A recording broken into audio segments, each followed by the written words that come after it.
Bismillahirrahmanirrahim. Assalamualaikum warahmatullahi wabarakatuh. Di sini saya akan menjelaskan atau memaparkan terkait apa itu pengertian Al-Quran dan fungsi-fungsi utama Al-Quran itu sendiri. Adapun cara bahasa, bahwasanya Al-Quran itu berasal dari akar kata qara'a yaqra'u yang berarti bacaan. Jadi artinya Al-Quran itu sebuah bacaan yang dibaca ketika kita sholat, ketika kita ibadah, misalkan tilawah, ataupun tatkala kita mendengarkan kajian atau mengisi kajian itu sendiri, maka Al-Quran itu akan dibaca. Adapun cara istilah, bahwasanya Al-Quran itu merupakan kalamullah yang diturunkan kepada Nabi Muhammad SAW melalui malaikat Jibril menggunakan dalam bahasa Arab, diriwayatkan secara mutawatir, tertulis di dalam mushaf, dan diawali dengan surat Al-Fatihah dan diakhiri dengan surat An-Nas, dan barang siapa yang membacanya maka akan mendapatkan pahala dan bernilai ibadah di sisi Allah Subhanahu wa taala. Yang kedua, mengenai fungsi-fungsi utama Al-Quran itu sendiri. Yang pertama ialah Al-Quran itu sebagai hudan linnas, sebagai petunjuk bagi seluruh umat manusia, baik itu dalam sisi akidah, ibadah ataupun amalan.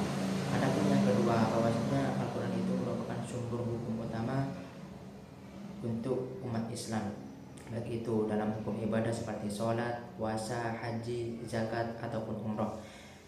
Yang kedua ialah hukum amalah, misalkan contohnya seperti jual beli dan warisan. Yang ketiga ialah hukum jinayah, misal terkait pidana, sanksi sosial dan lain sebagainya.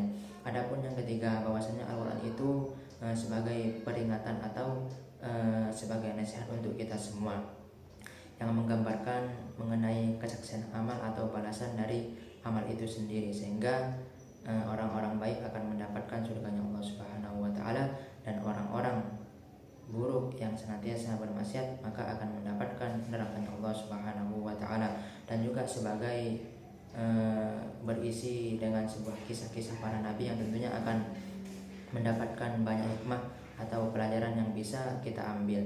Adapun mukjizat dan fungsi lain Al-Quran itu sendiri ialah mukjizatnya seperti yang kita ketahui, kalau tidak dari segi bahasa, maka bahasa yang digunakan oleh Al-Quran itu tidak bisa tertandingi oleh bahasa-bahasa yang lainnya.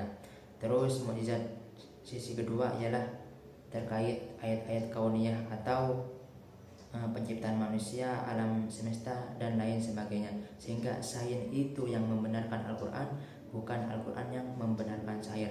Adapun yang terakhir terkait fungsi lainnya, bahwasanya Al-Quran itu sebagai syifa, sebagai obat hati bagi kita tatkala kita gelisah, iri ataupun dengki, sehingga kita membaca Al-Quran maka kita akan menjadi tenang.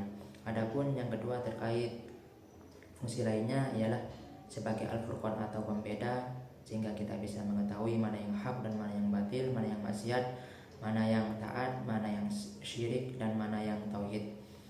Dan secara umum bahwasanya Al-Quran adalah sebagai pedoman hidup yang lengkap untuk seluruh umat manusia, dilihat dari berbagai macam sisi, baik itu ibadah, akidah, spiritual, hukum, sosial, dan etika.